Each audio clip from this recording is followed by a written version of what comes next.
Look at the shelf where presidential memoirs live. Find the one with Ronald Reagan's name on the spine. Open it. It runs to 726 pages and covers a life that began in a small Illinois town, wandered through a Midwestern radio booth, climbed the stairs of a Hollywood studio, took over a labor union in the most paranoid years of the 20th century, governed California for 8 years, and ended in the Oval Office. Read it straight through and you will meet a man who loves telling stories about himself. He writes warmly, he digresses, he makes you feel he enjoyed the telling. Now flip back to the years between the late 1930s and the late 1940s, the stretch when he was a contract player at Warner Brothers, when he married a blonde actress with a quick laugh, when 2 children entered the household, and 1 infant daughter lived a single day. Look hard. There is almost nothing there. 9 years of marriage collapse into a single short paragraph. Reagan writes that the marriage did not work out. He notes, almost in the same breath, that it produced 2 wonderful children.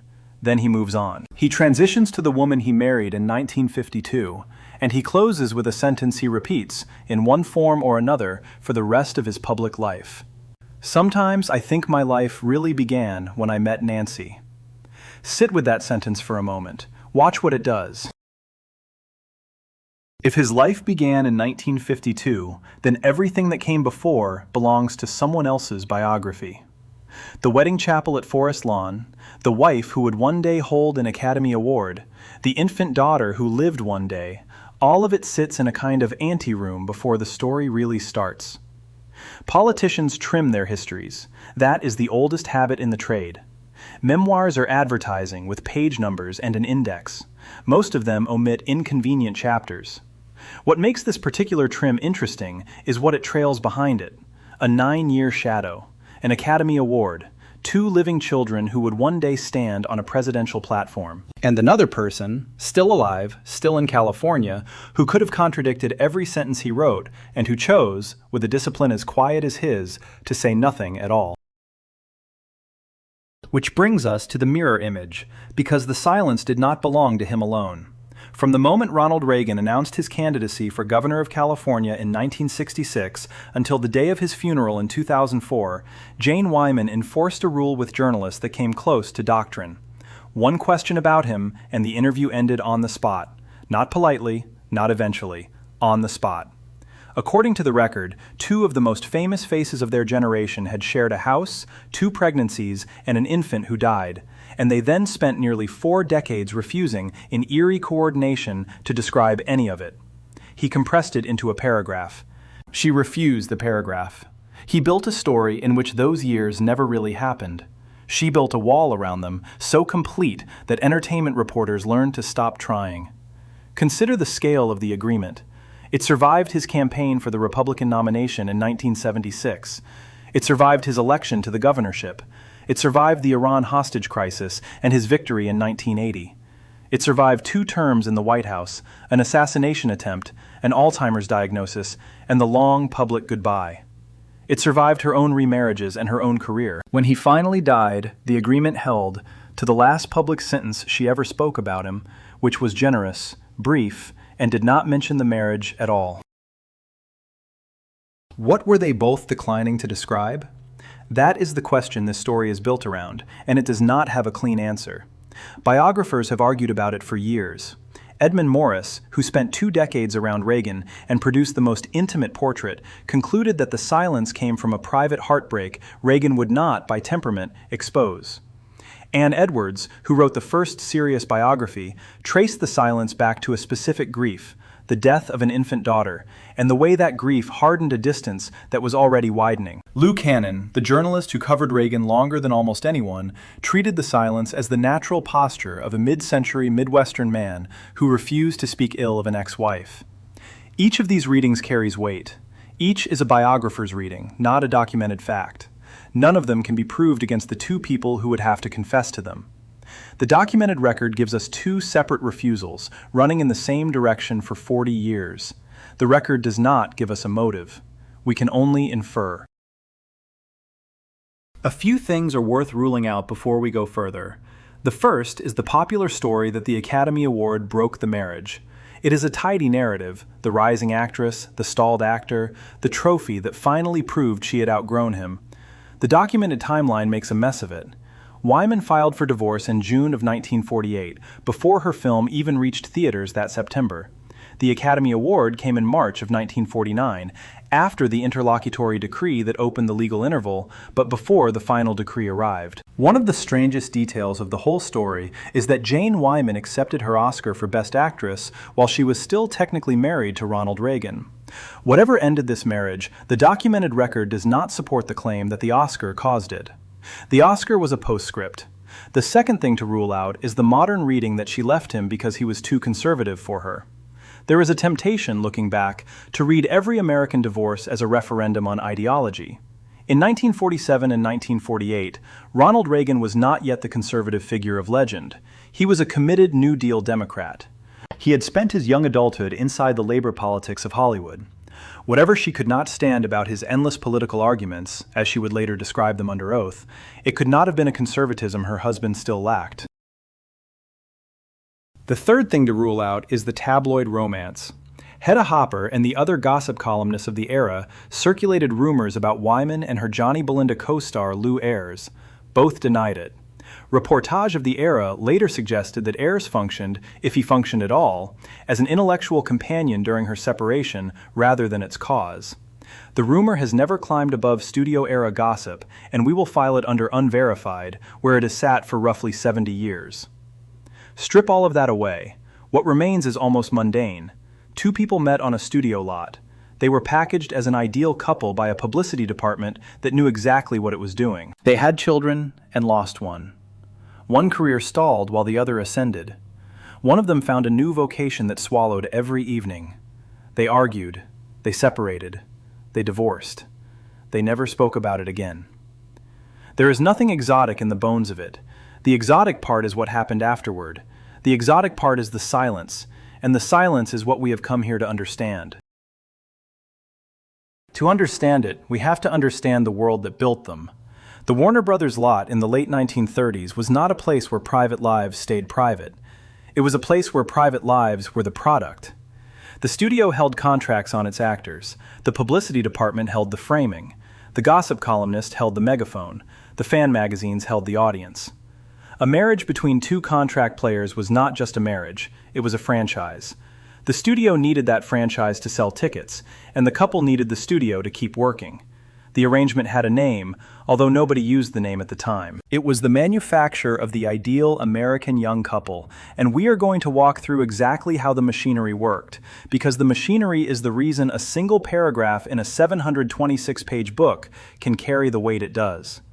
The story of the Reagan-Wyman marriage is, in the end, a story about what happens when a marriage is built as product and then has to survive as a life.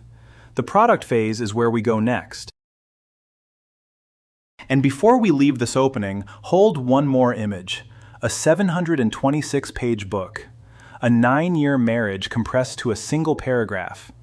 A line at the end of that paragraph about a life really beginning in 1952. Across the country, an actress who lived inside that paragraph enforces a rule with every journalist who approaches her.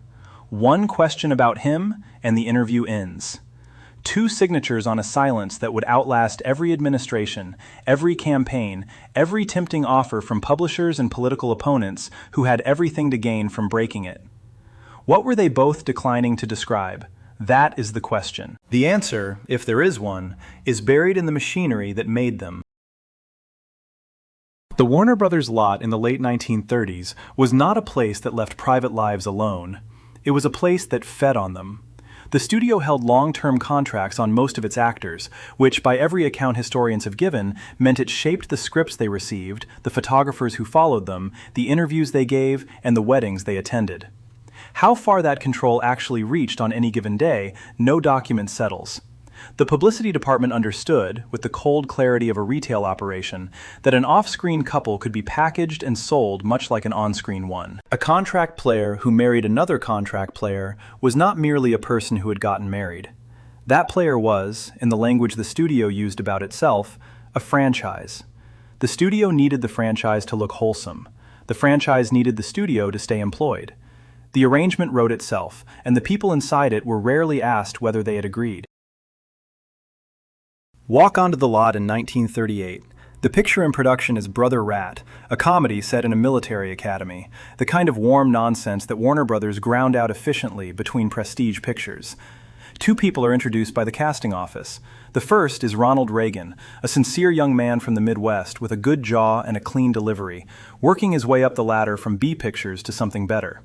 The second is Jane Wyman, born Sarah Jane Mayfield in Missouri, a quick-witted actress with a sharper edge than the studio usually knew what to do with. She is stuck in light supporting parts and chorus numbers. The casting office does not know, and does not care, that the blonde billing on the call sheet has already been through a marriage that disappeared from her paperwork. Before Reagan ever spoke to her, Wyman had watched a husband quietly vanish from her biography. She had married a man named Ernest Eugene Wyman in 1933, briefly, and when the marriage ended, she kept his surname for the rest of her professional life. She had then married a New Orleans dress manufacturer named Myron Futterman. For decades, the standard studio biographies would list Futterman as husband number one because the studio biographies were part of the product, and the product did not include an inconvenient first union. Whether Wyman herself was embarrassed by that earlier union, or simply indifferent to it, the surviving record does not say. The erasure was institutional. Wyman understood, before she ever met Reagan, exactly how a life could be rewritten between one paragraph and the next. Her divorce from Futterman became final in 1938, the year Brother Rat went into production. The courtship accelerated on the set of the sequel, Brother Rat and a Baby, in 1939. Studio colleagues remembered Reagan as genuinely smitten. He was, by every account that survives, an unpretentious young man, and he was captivated by Wyman's energy and wit. The pace was rapid, even by the standards of a studio that liked its romances efficient. By late 1939, the two announced their engagement. They married on January 26, 1940, in the wet kirk of the Heather Chapel at Forest Lawn Memorial Park in Glendale, California. Note the location.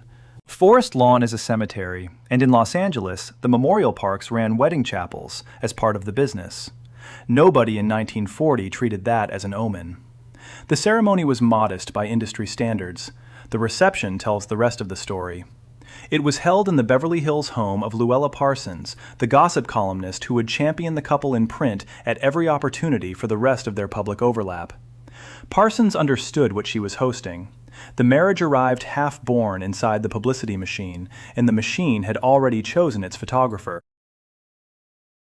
Almost immediately, the Warner Brothers publicity department began aggressively marketing Reagan and Wyman as Hollywood's ideal American young couple. The pitch was simple, and it was the only pitch that mattered in that era. Wholesome, unpretentious, traditionally patriotic. Fan magazines like Photoplay and Modern Screen ran regular photo spreads from the couple's custom-built home in the Hollywood Hills. National magazines published admiring coverage of two movie stars keeping a household budget. Frugality was a celebrity brand in those years, and the Reagans photographed like an advertisement for the institution of marriage itself. The image functioned, in the coldest business sense, as an asset. Warner Brothers held pieces of both their careers, and a beloved off-screen couple sold tickets and studio goodwill. The couple maintained the marriage in public the way a studio maintains a franchise: regular content, no unflattering angles, no surprises. Neither invented the arrangement, both lived inside it.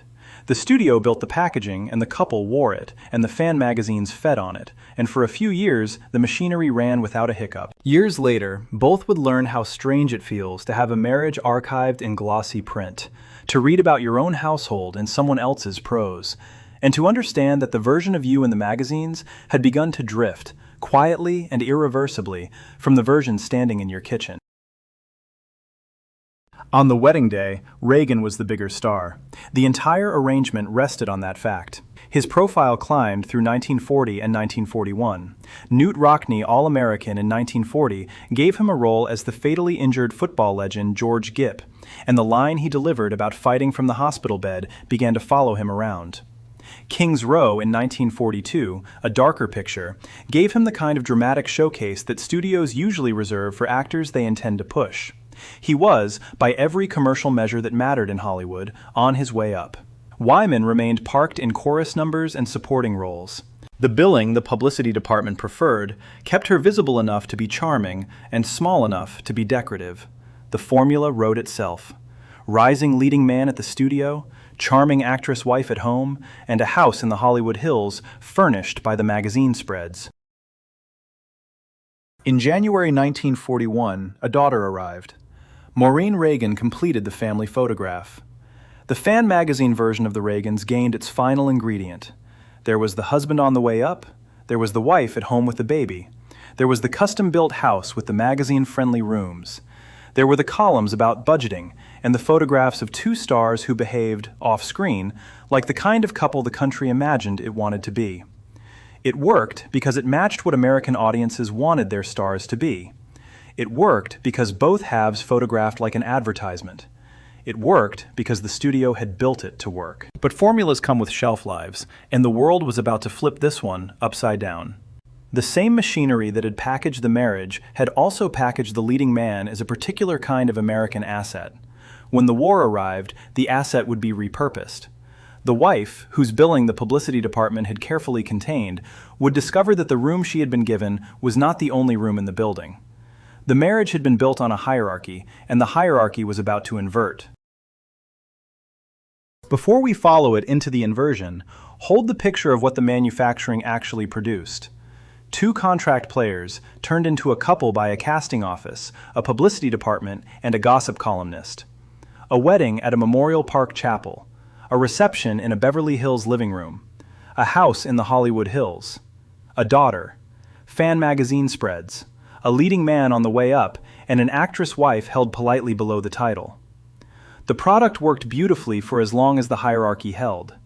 The product had no plan for the moment the hierarchy broke. And here is the quieter detail, the one that does not get printed in the spreads. Wyman had already watched one husband disappear from her paperwork before she met Reagan. She had already seen how a biography gets rewritten when the studio decides it needs rewriting. She married him anyway. She let the new packaging go forward. She posed for the spreads. Somewhere underneath the packaging, biographers have argued, she must have known that whatever the studio could build, the studio could also unbuild. That is not an accusation. It is just the kind of knowledge a person carries into a marriage that has been built as product. She had already lived through the unmaking. She walked into the making anyway. There is also Reagan's side of the same knowledge, which is harder to read but worth trying. He was a Midwesterner in a coastal business. He had grown up watching his father drift through jobs that did not quite hold. By his own later telling in An American Life, he had learned to be agreeable because agreeable was how you kept working. He watched the packaging go up around his marriage, and he did not protest it. He liked it, as far as anyone can tell. He liked being the rising leading man with the pretty wife and the magazine-friendly house. He liked being the kind of American the country wanted to see in its stars. The packaging agreed with him. Which is why the inversion, when it came, would hit both of them in places the packaging had not protected. The studio had built them as a still photograph. The war was about to put them in motion. The United States entered the war in December of 1941, and the studio system answered the way studios always answer. It converted. Lots that had manufactured musicals and comedies began turning out training films and morale pictures. Contract players who had been decorative became useful in a different key. The packaging of the ideal American young couple did not stop, but the backdrop shifted behind it. Reagan put on a uniform. It was a real uniform, and the work he did in it was real work, but it was not the kind of uniform the newsreels celebrated. He served in the United States Army Air Force's 1st Motion Picture Unit, based in Culver City, a short drive from his own front door. The posting was measured in sound stages rather than beachheads. He made films that taught pilots how to operate equipment and how to survive bailouts. The contemporary record credits him with briefing classified projects and sitting in conferences with men who would later be famous, though the details of that classified work belonged to the military archive and were not made public at the time. The work mattered. The uniform was genuine. The career at Froze was also genuine, and that is the part the fan magazines never explained. Before the war, Reagan had been on a trajectory. Newt Rockne All-American and King's Row had moved him from supporting player to leading man. Casting directors had begun to see him as an asset. The studio had begun to build the next tier of his career in conversation, the way studios do. That conversation stopped when he went into the service. While he was making training films in Culver City, the actors who stayed in civilian production were collecting the roles that would define the post-war screen. The pipeline that had been filling with his name began to fill with other names. By the time he came home, the leading man he had been on his way to becoming had been quietly replaced by a generation that had stayed in front of the cameras during the war. He found himself typecast. He struggled to land the top-tier dramatic roles that had seemed within easy reach when he left. A decade of carefully built momentum drained away, and the place it drained to was his own breakfast table, because the person sitting across from him had spent the war doing exactly what he had not. Jane Wyman transformed. The light comic player who had been parked in chorus numbers climbed into serious drama. The Lost Weekend in 1945, a small but pivotal role in a picture about an alcoholic writer, gave critics a reason to take her seriously. The Yearling in 1946, a careful adaptation of the Marjorie Kinnan Rawlings novel, gave her a first Academy Award nomination. The studio that had been content to bill her as the charming wife of a rising leading man suddenly discovered that she could carry weight. Critics who barely registered her a few years earlier now discussed her as a dramatic actress of the first order. Casting directors who had typed her as decorative began to send her scripts that required an actual instrument. The billing the publicity department had preferred to keep small began to grow, and it grew because the work underneath it had earned the growth. The household changed shape at the same time. In March of 1945, the couple adopted an infant son. They named him Michael. The magazines kept printing the ideal family spreads on schedule, and for a while, the spreads still worked. There was the husband, home from the war. There was the wife with the new baby and the new career. There was the custom-built house in the Hollywood Hills. The country wanted to believe in the couple, and the couple was still willing to be believed in. But underneath the spreads, the reversal was already complete. Look at the inversion from inside the marriage. In 1940, when they stood at the chapel at Forest Lawn and walked into the Parsons reception, his name sat above the title, and hers sat among the supporting players. The publicity department had arranged the hierarchy carefully. He was the leading man, and she was the charming wife. By 1946, the trade papers that arrived at the house every morning told a different story. Awards voters knew her name. Casting directors hesitated on his. The morning read of the trades, which had once confirmed his ascent, now confirmed hers. The sting needs no argument. It arrived every day with the coffee. The leading man whose stardom had stalled inside a uniform on a Culver City soundstage woke up next to the actress whose stardom was accelerating on every screen in the country. The professional standing of husband and wife stood fully inverted from the day they married, and the inversion happened inside the same house, under the same roof, in front of the same two small children. It is tempting, looking at that picture, to draw a straight line. Stalled career plus rising wife plus wounded pride equals divorce. The line is easy to draw. The line is also wrong, or at least incomplete. Hollywood has absorbed stranger imbalances than this. Marriages have survived worse asymmetries. Some of them have even survived the public version of the asymmetry, the kind that gets written about in the columns. None of this needed to end a marriage. The film has to say that plainly. Imbalance alone does not end a marriage. What imbalance does, sometimes, is change the weather inside one. It changes what the rooms feel like. It changes who gets to speak first at dinner. It changes which silence at the breakfast table means something, and which silence means nothing. It changes the texture of an evening without anyone deciding to change it. And in 1947, two events arrived within months of each other, one private and unbearable, the other public and all-consuming. And together, they broke the marriage. We are going to spend the next part inside those two events, because they are the hinge of the whole story, and because the record on them is unusually clear about what happened and unusually silent about why it mattered. Before we get to the hinge, hold the picture of the inversion one more moment. Think about what it meant to live inside a house that the magazines had sold as a particular kind of American ideal, and then to watch the actual people inside that house stop matching the ideal. The publicity department had built them as a still photograph, with him above the title and her beneath. The war turned the still photograph into a film, and the film ran the hierarchy in the wrong direction. The country kept buying the magazine. The couple kept living inside the reversal. There is a particular loneliness in being the person whose packaging no longer fits. And there is a particular loneliness in being the person whose packaging now overshadows the person beside them. Both of them were lonely in those years. Neither of them, as far as the record shows, ever said so. Something else was pulling him away from the house. The stalled career mattered, and it stung, and the morning trades mattered, and they stung, but the documentary record does not show a man who stayed home sulking.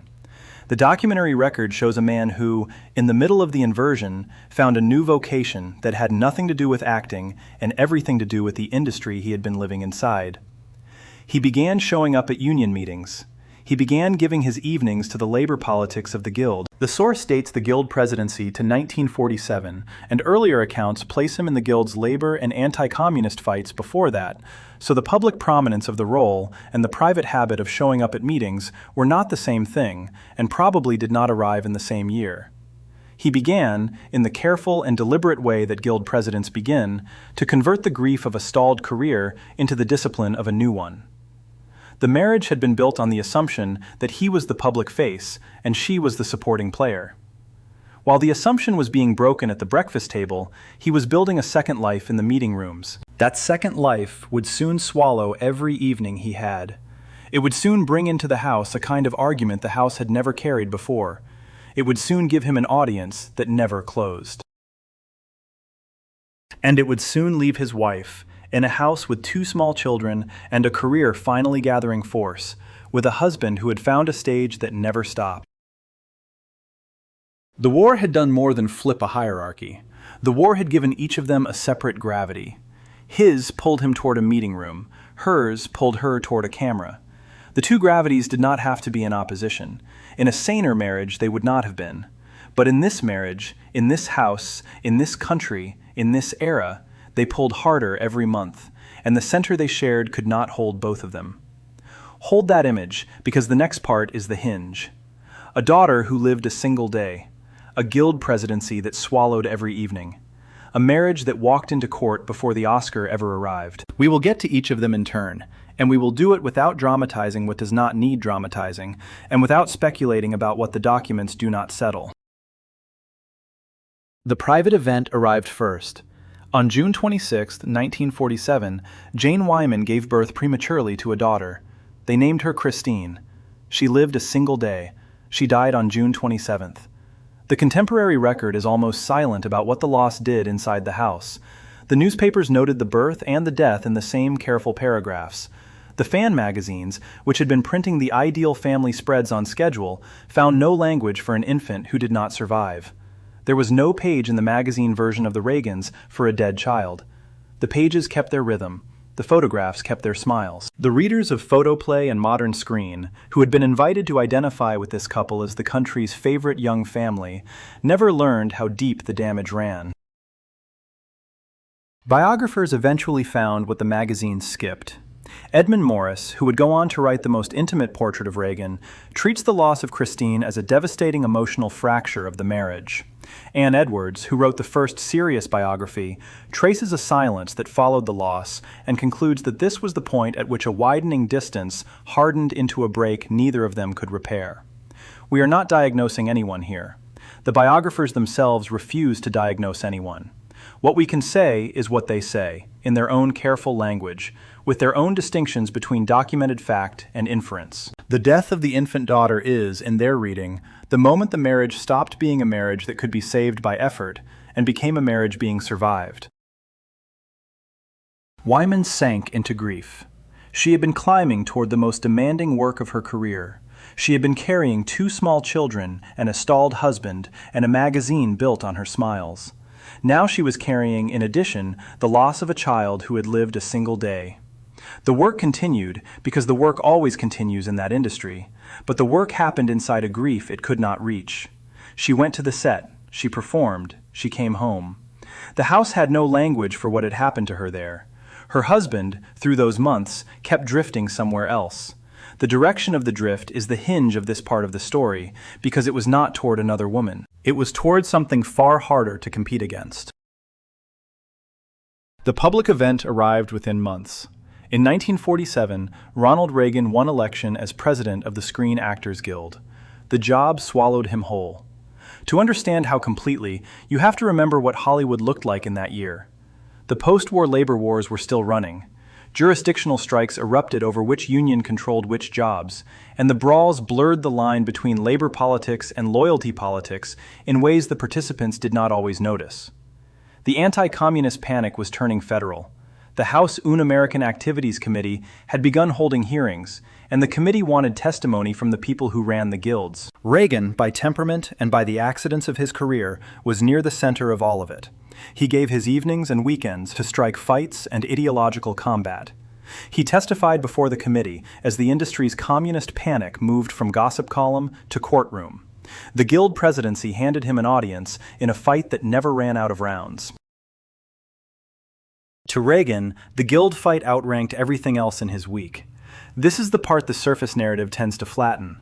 The surface narrative treats the guild years as a stepping stone to politics. The surface narrative treats the marriage as a casualty of his ambition. Neither reading is quite right, and both miss what the documentary record actually shows. What the record shows is a man who found, in the middle of a stalled acting career and a household he could not figure out how to lead, a stage that never closed. He found a fight that had a moral shape.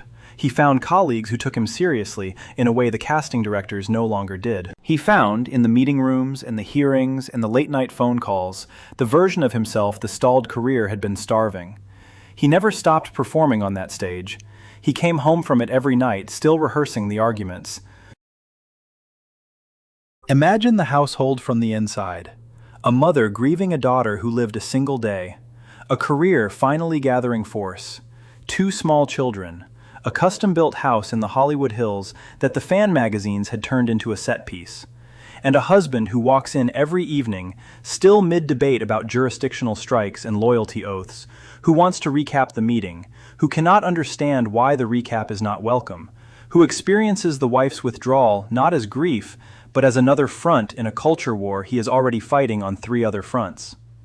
Modern comparison is almost beside the point, but try it anyway. Picture a household where one partner is grieving a lost child, while the other partner spends every free evening in a permanent, unpaid committee meeting about office politics, and comes home eager to recap the debate. The arguments came home with Reagan every night. The arguments were not about his wife. The arguments were about something larger, which is exactly what made them impossible to argue back against. Months after Christine's death, the couple separated. Wyman compressed the collapse into a single sentence, and she delivered it under oath, because the law in 1948 California did not let a marriage simply end. In June of that year, Jane Wyman walked into Los Angeles Superior Court and filed for divorce. She cited extreme mental cruelty. The phrase sounds damning. It is also, in context, a piece of the era's legal machinery. California did not yet have no-fault divorce. The law demanded a guilty party, and extreme mental cruelty was the conventional statutory ground. It functioned less as an accusation in practice than as a password. The court granted an interlocutory decree on June 28, 1948. California law also refused to let a divorce finish quickly. An interlocutory decree opened a legally mandated interval, and only once that interval ran did the marriage formally end. The final decree arrived on July 18, 1949. Hence the 2 dates a year apart on the paperwork, a small bureaucratic detail that has confused later commentators more than almost anything else in the record. Wyman received custody of Maureen and Michael. The court ordered Reagan to pay $500 a month in child support, which was a real sum in 1948 dollars, and a sum that measured, more than anything, how the financial shape of the household had already changed. She would be the working parent. He would be the non-resident father writing checks. Her testimony turned specific, and it is worth quoting precisely because it is the fullest account she ever gave of those 9 years. Under oath, Wyman told the court, "Finally, there was nothing in common between us." She said she thought she was a fairly sensitive person, and that she could not take his endless political arguments, not infidelity, not cruelty in any physical sense, just political arguments, delivered nightly, by a husband who had found a stage that never closed. And now we have to correct the popular story, because the popular story is wrong in a way that matters. The tidy version claims that Wyman won her Oscar and promptly outgrew her fading husband. It is a satisfying arc. It also does not survive contact with the dates. She filed for divorce in June of 1948. The film that won her the Academy Award, Johnny Belinda, did not reach theaters until September of that year. The Academy Award itself arrived in March of 1949, after the interlocutory decree but before the final decree. Jane Wyman accepted her Oscar for Best Actress while she was still legally married to Ronald Reagan. One of the strangest details of the whole story. Whatever ended this marriage, it was not the Oscar. The Oscar was a postscript, and we say so without triumphalism because the correction is one of the strongest beats in the record, and because the corrected reading actually makes the marriage harder to explain, not easier. There was tension. Of course there was tension. A rising actress and a stalled actor in the same house, in the same era, in an industry that measured people by the morning trade papers. Biographers have documented it. The tension was real, and it was visible. But the marriage sat in court before her triumph, not because of it. The divorce was already underway when the phone call came from the Academy. The gossip columnists did their part, as gossip columnists always did. Rumors circulated of a romance between Wyman and Lou Ayres, her co-star in Johnny Belinda. Both of them denied it. Biographers have generally concluded that Ayres functioned, if he functioned at all, as an intellectual companion during her separation, rather than the cause of it.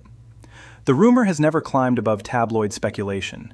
We file it where it has sat for 7 decades, under unverified. We name it because the record names it. We name it as what it was, studio-era gossip. There is one more modern reading that needs to be put down carefully, because it shows up in every internet-era retelling of the story. The claim goes that Wyman, a lifelong Republican, left Reagan because she could not stand his conservatism. The claim has the satisfying shape of a political morality tale. It also has the small problem of being anachronistic. In 1947 and 1948, Ronald Reagan remained, by his own account and by every contemporary record, a committed New Deal Democrat. The conservative Reagan of legend did not yet exist on his own doorstep. Whatever drove Wyman out of the marriage, it could not have been an ideology her husband still lacked. Strip away the rumor and the anachronism, and the remaining picture is almost mundane. A grieving mother, an absent husband, one career passing another on the staircase, endless political arguments echoing through a house built for magazine photographers. Nothing exotic, just a marriage worn down in full view of the cameras. The cameras kept printing the spreads until they could not, and then the cameras moved on to the next couple, and the couple moved into court, and the court gave them the only ending the law of that era would permit.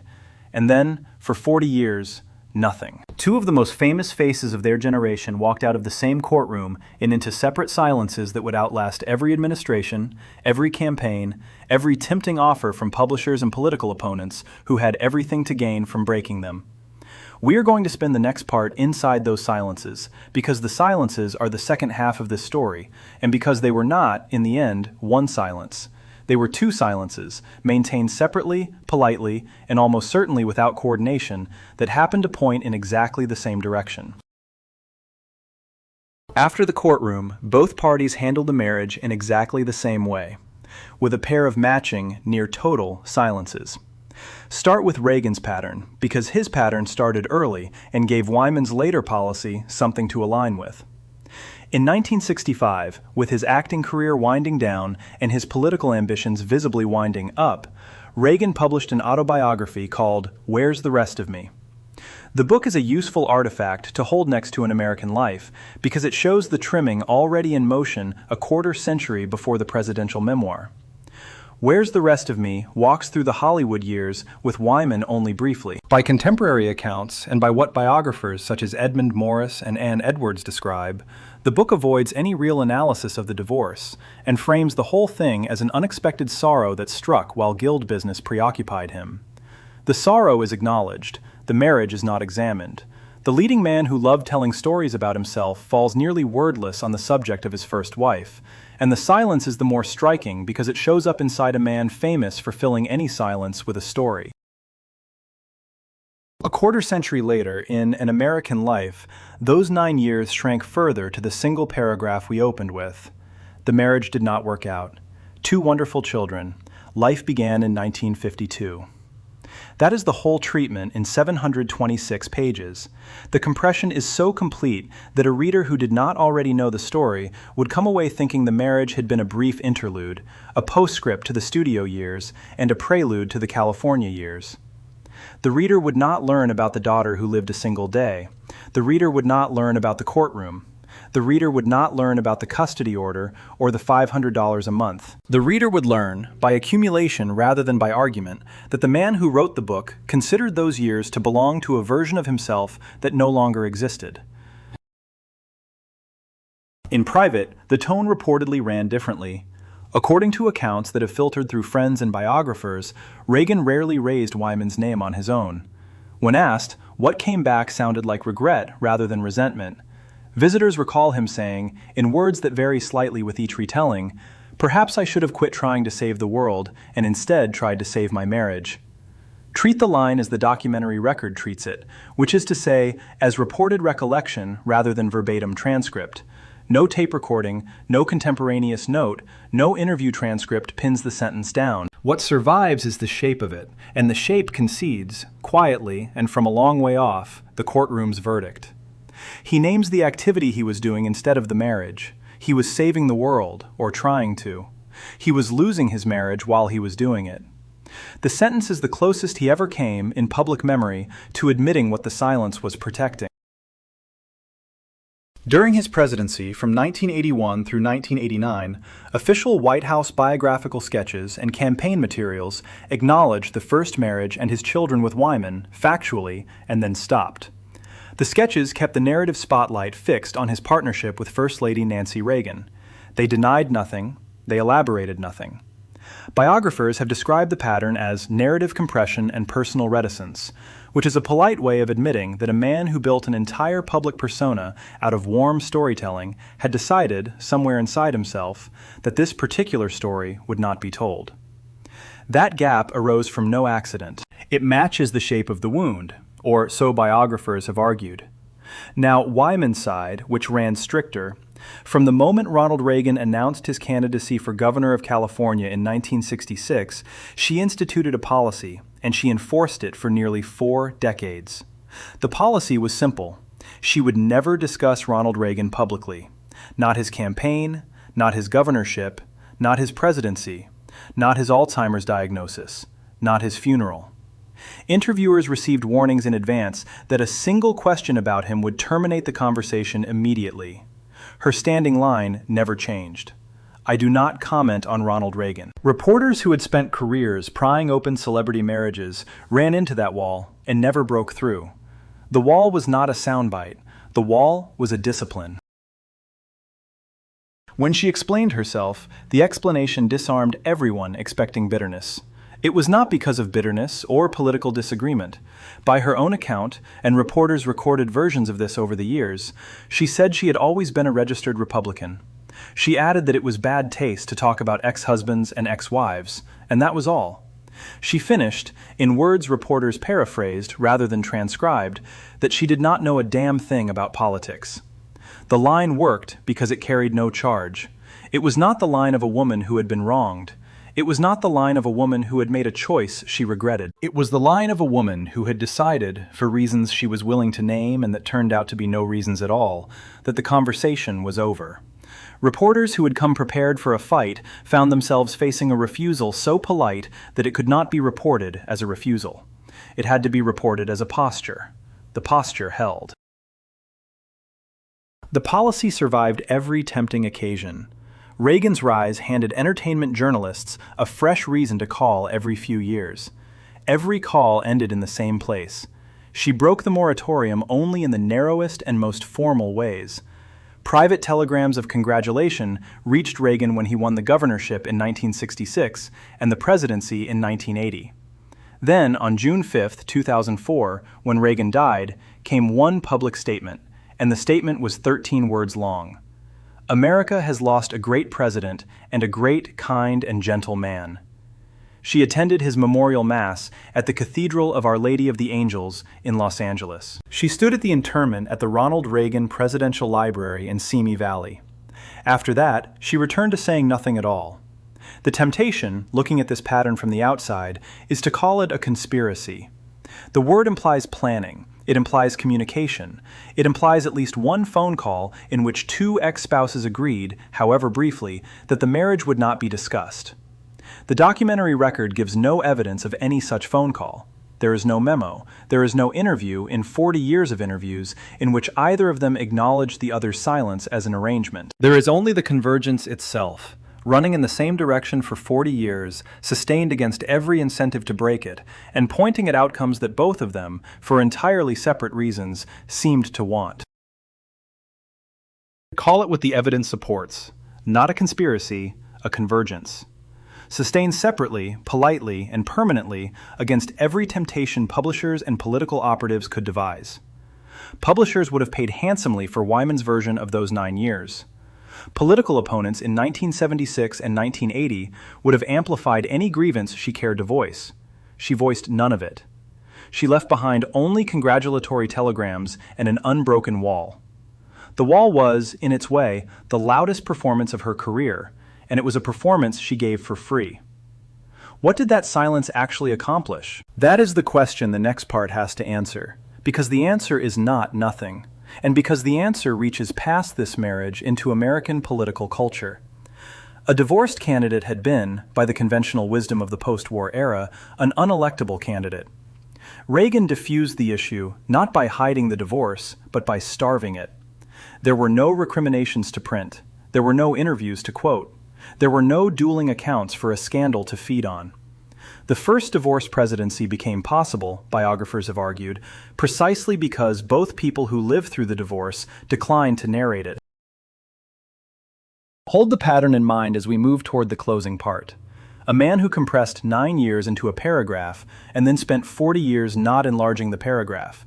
A woman who refused the paragraph in its entirety and then spent 40 years not granting an interview about it.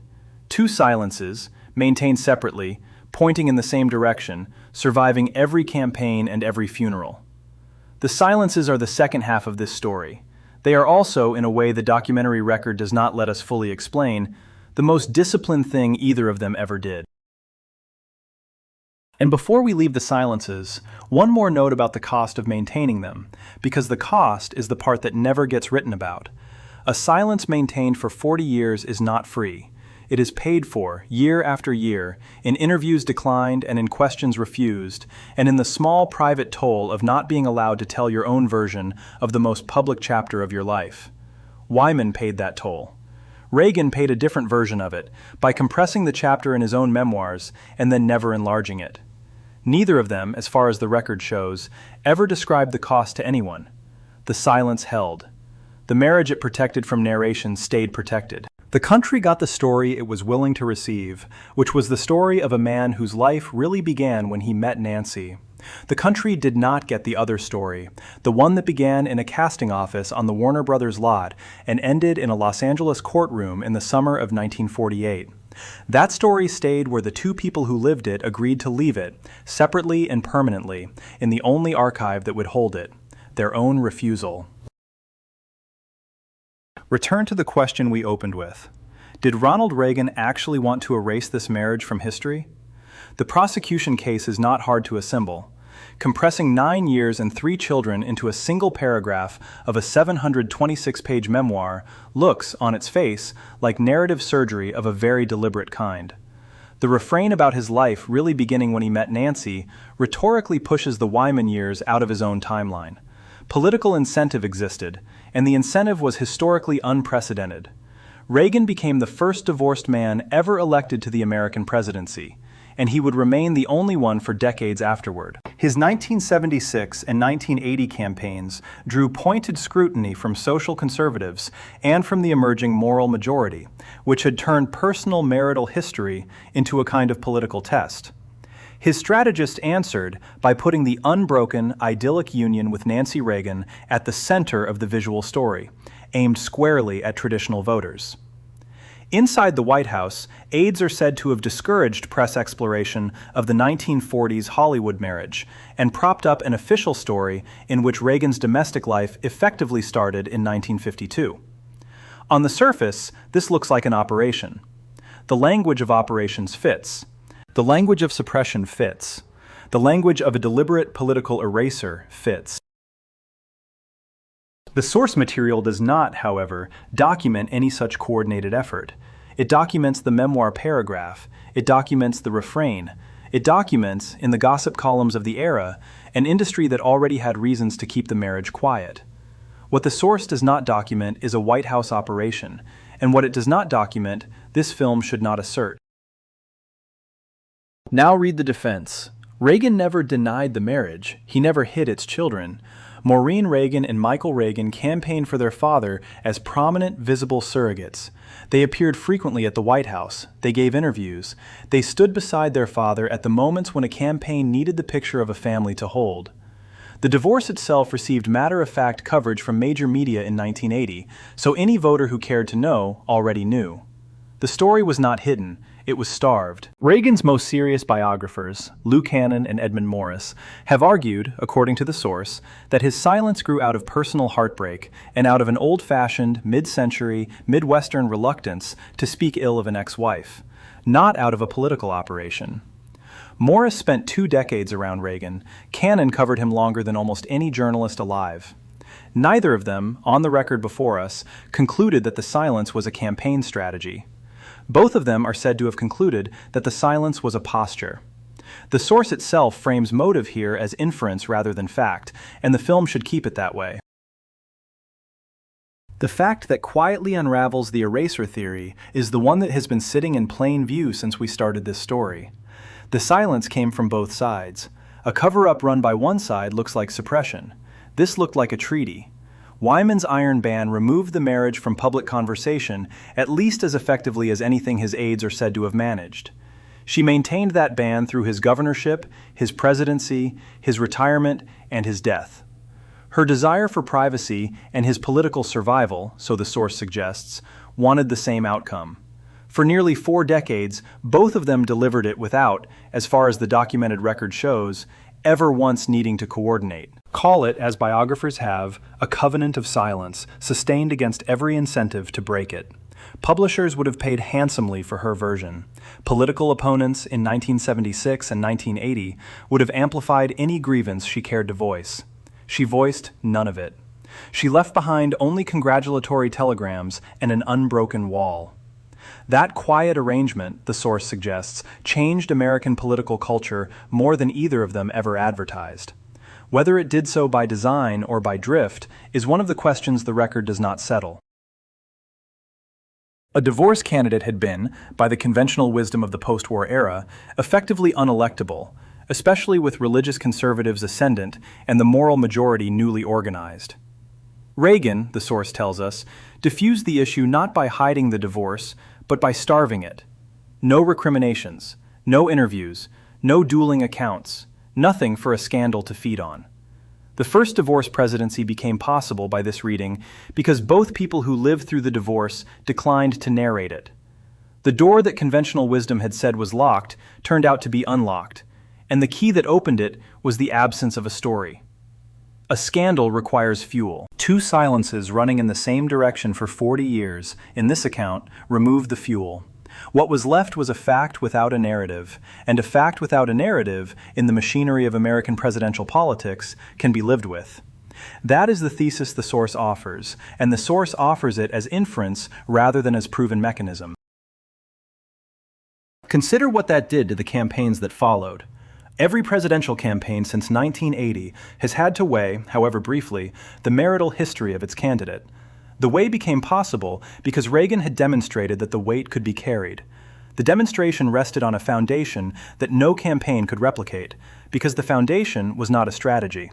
The foundation was 2 specific people who had lived through a specific marriage, who had decided, for reasons neither of them would ever explain on the record, to stop telling the story. Subsequent candidates who arrived at the question with less discipline or with less cooperative former spouses are said to have discovered quickly that the question did not always stay starved.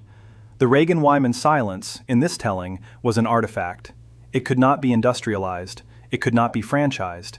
It could only be observed, and only afterward, as the kind of accident that changes what a country thinks is possible. Whether the silence was truly an accident, or whether it was something else neither party would name, is a question the source declines to answer, and this film should not answer either. Now hold the closing irony in mind, because the documentary record gives it to us exactly, and we do not need to add anything to it. The fullest account Jane Wyman ever gave of her marriage to Ronald Reagan remains the sentence she spoke under oath in 1948. Finally, there was nothing in common between us. She thought she was a fairly sensitive person. She could not take his endless political arguments. That testimony, given in a Los Angeles courtroom in the summer before her Academy Award, before her career peak, before the long silence, is the most complete description of those 9 years that either of them ever offered to any public record. It is also a description that was extracted under the procedural requirements of a legal system that did not yet permit no-fault divorce. The law demanded a narrative. The narrative was, by law, abbreviated and stylized. She gave the law what it demanded. She gave nothing else to anyone, as far as the record shows, for the decades that followed. 56 years later, her last public words about him ran 13 words long. America has lost a great president and a great, kind, and gentle man. The 13 words called him great. The 13 words called him kind. The 13 words called him gentle. The 13 words did not mention the marriage. They did not mention the daughter. They did not mention the courtroom or the silent years or the long wall. They were 13 words about a man she had once been married to, and they were, in everything we can verify, everything she ever intended the public to know about how she had once been married to him. History did not erase the Reagan-Wyman marriage. The two people who lived it simply agreed, separately, politely, and permanently, to stop telling the story. They did not need to meet to agree. They did not need to call. They did not need to coordinate. They each, in their own way, for their own reasons, arrived at the same posture, and the posture held because both of them held it. The marriage produced 2 children who lived, and 1 daughter who did not. The marriage produced a courtroom and an Academy Award and a paragraph in a presidential memoir. The marriage produced, by Reagan's own later account as reported in the source, a man who said he should have quit trying to save the world and instead tried to save his marriage. The marriage produced a woman who said, on the record, that she did not comment on Ronald Reagan, and who kept not commenting on him year after year until the year he died. The marriage produced the first divorce presidency. The marriage produced 40 years of public agreement to leave the marriage alone. The marriage produced, in the end, exactly what the record gives us: a still photograph the country was allowed to see, and a long silence the country was asked to respect. We end here, on the structural fact of the silence itself, and on what it may have accomplished. Not because the silence was heroic, not because the silence was villainous, not because either of them was right or wrong to maintain it. The silence is the second half of this story, and the second half is the part that historians, biographers, and documentarians have usually left out. The first half is the marriage that was built as product. The second half is the marriage that was preserved as omission. Both halves belong to the same couple. Both halves belong to the same era. Both halves belong to the same country that wanted in the 1940s an ideal couple to admire, and that wanted in the 1980s a first divorce presidency to elect. The country got what it wanted. The couple got 40 years of not having to explain how.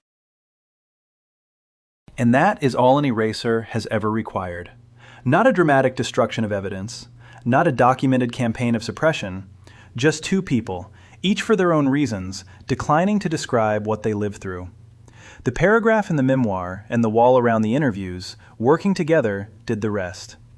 The marriage survives in the record survives in the archives survive in the libraries. The libraries are open to anyone who wants to walk in. And what that researcher finds when the researcher walks in is the silence itself, still holding, still unexplained, still pointing at a question that neither party will ever answer, because neither party is alive to answer it, and because even when they were alive, neither party would have answered it. That is what an eraser built out of mutual refusal looks like from the outside. It looks like history. It looks like a paragraph in a 726-page book. It looks like 13 words at a funeral. It looks, in the end, like the story of a marriage that the 2 people who lived it agreed, separately and permanently, to let the rest of us imagine.